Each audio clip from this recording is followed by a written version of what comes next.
نماز کے بارے میں اللہ نے دو رخصتیں دی ہیں. ایک رخصت تو یہ دی ہے کہ اگر وضو کا پانی موجود نہ ہو تو تیمم کر لو. پانی موجود نہیں ہے تو بھی تیمم کی اجازت ہے, اور اگر پانی موجود ہے لیکن پانی نقصان دیتا ہے تو بھی تیمم کی اجازت ہے. سردی بہت ہے اور گرم کرنے کا انتظام نہیں ہے. یاد رکھیے, اگر سردی ہے اور پانی گرم کرنے کا انتظام ہے تو پھر تیمم جائز نہیں ہے, اسے گرم کرنا پڑے گا پانی کو. پھر اس میں بے شک نماز قضا ہو جائے گرم کرنے کے دوران تو وہ معاف ہے, کیونکہ ٹھنڈے پانی سے نہائیں گے تو ظاہر ہے وہ سردی میں برداشت نہیں کر سکتا انسان, مرنے کا خطرہ ہوتا ہے.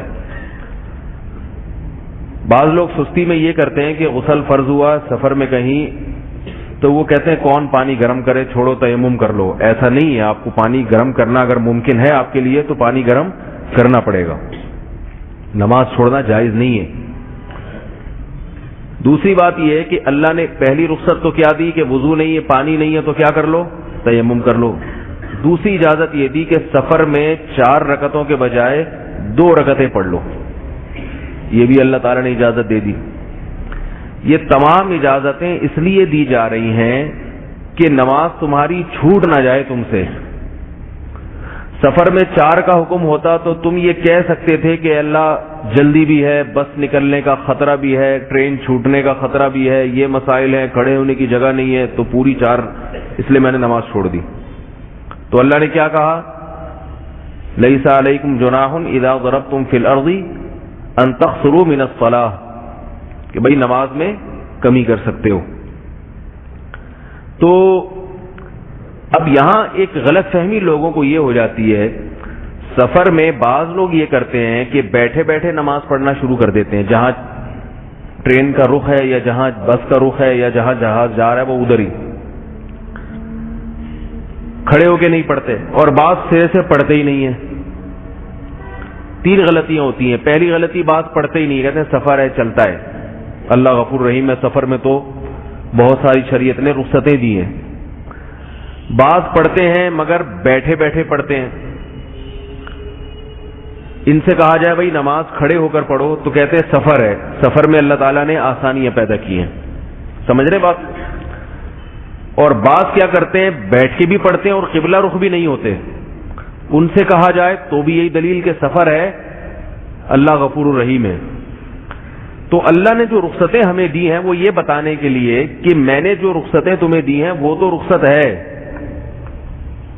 اپنی طرف سے تمہیں اجازت نہیں ہے اس میں ایڈیشن کی. دیکھو اگر اللہ 4 کی 2 نہ کرتے, پھر اگر کوئی یہ کہتا کہ سفر ہے میں 4 کے بجائے 2 پڑھوں گا تو ہو جاتی 2 اس کی.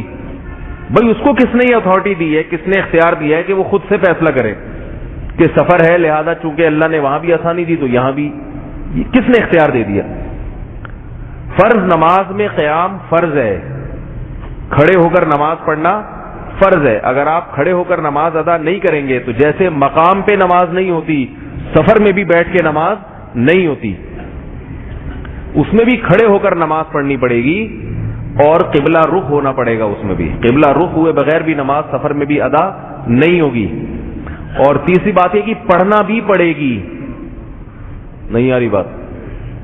ایسا نہیں ہے کہ چلو چھوڑو بعد میں گھر جا کے پڑھ لیں گے. اگر چھوڑنے کی اجازت ہوتی, سفر میں نماز ترک کرنے کی اجازت ہوتی تو اللہ 4 کی 2 نہ کرتا. سمجھ رہے بات کو, اللہ 4 کی 2 نہ کرتا. اس لیے کیے کہ تاکہ تمہارے پاس اب چھوڑنے کے لیے کوئی عذر موجود نہ رہے. یہ بات خوب اچھی طرح ذہن میں رکھیں, خوب اچھی طرح ذہن میں بٹھا دیں کہ اسلام میں نماز قضا کرنے کا کوئی تصور نہیں ہے. اس کے بارے میں کسی مفتی سے سوال پوچھنا ہی فضول ہے. آج کسی کا فون آیا کہ ایک خاتون امریکہ میں جاب کرتی ہیں, ظہر کی نماز کا ان کو وقت نہیں ملتا آفس ٹائم میں, اور بیچاری کا کمانے والا کوئی نہیں ہے, تو وہ نماز ان کی ظہر میں یعنی آفس ٹائم میں ایسا ہے کہ وہ نماز نہیں پڑھ سکتی, اکیلے بھی نہیں پڑھ سکتی. تو میں نے کہا بھائی جاب چھوڑنی پڑے گی ان کو, جاب کرنا ان کے لیے جائز نہیں ہے, حرام ہے, گناہ کبیرہ ہے. نماز پہ ہے ہی نہیں, دو رائے ہو ہی نہیں سکتی اس میں. جاب چھوڑ دیں, کچھ بھی کریں, یا جاب کرتے ہوئے وہیں پڑھیں کھڑے ہو کر, جس طرح سے ممکن ہو, لڑے عملے سے کچھ بھی ہو, نماز قضا کرنے کی اجازت نہیں. یہاں تک کہ اللہ تعالیٰ نے دیکھو اگر نماز قضا کرنے کا اسلام میں کوئی تصور ہوتا تو میدان جہاد میں قضا کرنے کی اجازت ہوتی. میدان جہاد میں کہ جب گھوڑوں کی پشت پہ بیٹھے ہوتے ہیں, تیر برس رہے ہیں, گولیاں چل رہی ہیں, اس وقت تو انسان کی جان ہاتھ پہ رکھی ہوئی ہوتی ہے, اس وقت نماز پڑھے گا تو کیسے پڑھے گا؟ سمجھ رہے بات کو؟ تو اللہ نے اس وقت بھی چھوڑنے کی اجازت نہیں دی. البتہ نماز میں ایک اور آسانی پیدا کر دی کہ میدان جنگ میں جب تم لڑ رہے ہو تو گھوڑے کا رخ دشمن کی طرف ہے, سمجھ رہے؟ وہ رخ تم تبدیل نہیں کر سکتے کیونکہ پشت کرو گے تو وہ تو مار دے گا تمہیں. تو جس طرف تمہارا رخ ہے اسی طرف نیت باندھ لو, اور ایسی صورت میں گھوڑے سے اترنا بھی ضروری نہیں ہے کیونکہ اترو گے تو مارے جاؤ گے, گھوڑے پہ بیٹھے بیٹھے پڑھ لو. اب یہ بڑا عجیب حکم ہے کہ لڑائی ہو رہی ہے, گھوڑے پہ بیٹھے بیٹھے نماز پڑھیں. گھوڑا چل بھی رہا ہے, دوڑ بھی رہا ہے, اور آپ نے نماز کی نیت باندھ لی اور 2 رکعتیں پڑھیں گے, یہ کیسے ممکن ہے؟ تو آگے اللہ نے اس بات کا جواب دیا, فَإِذَا اطْمَأْنَنْتُمْ فَأَقِيمُوا الصَّلَاةَ, فرمایا جب اطمینان کی حالت میں آ جاؤ اور یہ جنگ ختم ہو جائے تو پھر جو نماز ہوگی وہ اپنے طریقے سے پڑھو. لیکن جنگ کے دوران تم اس طرح سے پڑھ سکتے ہو, اے اللہ اتنی کیا ایمرجنسی ہے, ایسی کیا مسئلہ ہے کہ اتنی سخت حالت میں بھی آپ نے حکم دیا ہے نماز پڑھو. رجالن او رکبانا, فرمایا پیدل چلتے ہوئے پڑھو یا سوار ہو کے پڑھو. بعض دفعہ رکنا ممکن نہیں ہوتا میدان جنگ میں, تو چلتے چلتے پڑھ لو. اب کیسے؟ اللہ نے اس کا جواب دیا, ان الصلاۃ کانت علی المؤمنین کتابا موقوتا, فرمایا اس لیے کہ نماز مومنین پر اپنے مقررہ وقتوں میں فرض ہے. بعض لوگ کہتے ہیں کوئی بات نہیں بعد میں پڑھ لیں گے, تو بعد میں نہیں, اللہ نے فرمایا نماز کیا ہے, جہاد اپنی جگہ, لڑائی اپنی جگہ, لیکن نماز کا ٹائم تو جب نکل گیا تو وہ ادا تھوڑی ہوگی, وہ تو قضا بن جائے گی. تو میں نے تو ادا کرنے کا حکم دیا اور اس کا ایک وقت متعین ہے. نمازوں کے اوقات ہیں کہ فجر کا وقت کب سے کب تک, ظہر کا کب سے کب تک, عصر کا کب سے کب تک, ان اوقات میں آپ اپنی طرف سے تبدیلی نہیں کر سکتے. اور اسی قرآن مجید کی آیت سے امام ابو حنیفہ نے استدلال کیا ہے کہ سفر میں بھی 2 نمازوں کو آپ اکٹھا نہیں کر سکتے, کیونکہ اللہ نے قرآن میں کیا حکم دیا, میں نے نمازوں کو اپنے مقررہ اوقات میں فرض کیا ہے. سمجھ میں آ رہی ہے بات؟ رہی وہ حدیث, تھوڑی سی علمی بات ہے, عرب ملکوں میں رہنے والے بھی بیان سنتے ہیں نا, تو تاکہ ان کو, وہ جب عرب سعودی عرب وغیرہ جاتے ہیں, وہ لوگ حنبلی مسلک کے ہیں اور شافعی ہیں, تو وہ کیا کرتے ہیں, سفر میں ظہر کو قضا کر دیتے ہیں, عصر کے وقت میں پڑھتے ہیں, اور بعض دفعہ یہ کرتے ہیں کہ ظہر اور عصر ایک ہی وقت میں پڑھ لیتے ہیں اور مغرب کو قضا کر کے عشاء میں لے جاتے ہیں. ہمارے ہاں پاکستان میں جو مسلک اہل حدیث کے حضرات ہیں وہ بھی یہ کرتے ہیں, سفر میں ظہر عصر اکٹھی پڑھ لیں گے اور مغرب عشاء اکٹھی, یعنی قضا کر کے پڑھ لیں گے.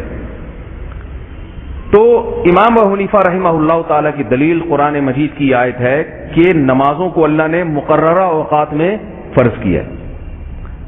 رہی یہ بات کہ بھئی حدیث میں تو آتا ہے کہ رسول اللہ صلی اللہ علیہ وسلم نے نمازوں کو سفر میں جمع فرمایا ہے, یہ صحیح حدیث ہے بخاری اور مسلم کی.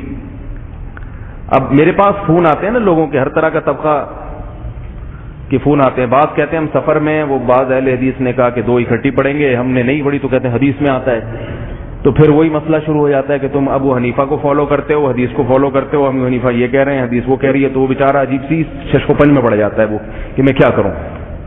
تو یہاں بھی یاد رکھیں, امام ابو حنیفہ رحمہ اللہ تعالی کی دلیل اس مسلک میں بہت مضبوط ہے. اس مسئلے میں وہ دلیل یہ ہے کہ یہ جو حدیث میں آتا ہے کہ رسول اللہ صلی اللہ علیہ وسلم نے 2 نمازوں کو ایک وقت میں جمع فرمایا ہے, اس سے صورتاً جمع کرنا مراد ہے, حقیقتاً جمع کرنا مراد نہیں ہے. تھوڑی سی گاڑی بات ہو جائے گی, علمی کوشش کر رہا ہوں ہلکا کر کے بتا دوں. صورتاً اور حقیقتاً کا مطلب یہ ہے کہ سفر میں آپ صلی اللہ علیہ وسلم ظہر کے وقت کو لے کر گئے آخری وقت تک. جب بالکل نماز قضا ہونے کا وقت قریب تھا اس وقت ظہر پڑی, اور اسی وضو سے تھوڑا سا ٹھہر کے ابھی عصر کا وقت داخل ہوا اور فوراً عصر پڑھ لی. تو ہر نماز اپنے وقت پر ہو رہی ہے, مگر آسانی اس میں یہ ہے کہ سفر میں ہر نماز کے لیے آپ کو الگ سے اترنا نہیں پڑتا. اسی طرح مغرب کے وقت کو آپ صلی اللہ علیہ وسلم نے مؤخر کیا سفر میں، اور عشاء کے قریب قریب لے گئے کہ مغرب کا وقت جب قضا ہونے کے قریب تھا اس وقت مغرب کی نماز پڑھی، اور جیسے ہی مغرب کا سلام پھیرا ہے تھوڑی سی تاخیر کے ساتھ عشاء کا وقت داخل ہو گیا، تو ادھر ہی بیٹھے بیٹھے عشاء کی نماز بھی پڑھ لی. یہ جائز ہے. سمجھ میں آ رہی ہے بات؟ یہ بالکل جائز ہے. یہ فقہ حنفی میں بھی جائز ہے. سفر میں آپ اس طرح سے کر سکتے ہیں.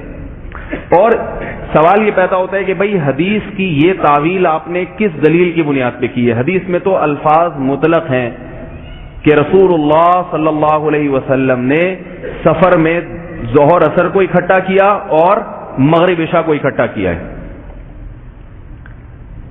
سمجھ میں آ رہی ہے بات؟ تو حدیث کے اکٹھے کا تو یہی مطلب ہوتا ہے. بلکہ بعض روایات میں یہ صراحت ہے کہ مغرب کو مؤخر کیا عشاء کے وقت تک اور عشاء کو مقدم کیا. بعض میں یہ الفاظ ہیں تو اس میں تو عشاء کے وقت تک کے الفاظ ہیں کہ عشاء کے وقت تک. اسی طرح ظہر کو مؤخر کیا عصر کے وقت تک. تو یاد رکھیں یہاں جو وقت تک مراد ہے اس کا مراد یہ نہیں کہ حقیقتاً وقت داخل ہو چکا تھا. جیسے میں کسی کو کہتا ہوں وہ آدمی مسجد تک گیا، تو ضروری نہیں ہے کہ مسجد کے اندر داخل ہو گیا. وہ مسجد کے قریب پہنچنے کو بھی مسجد تک سے تعبیر کیا جاتا ہے. اور اس تعویل کی دلیل یہ ہے کہ حدیث میں آتا ہے، 2 حدیثیں صرف پیش کروں گا بلکہ 3 روایتیں. ایک حضرت عبداللہ ابن عمر رضی اللہ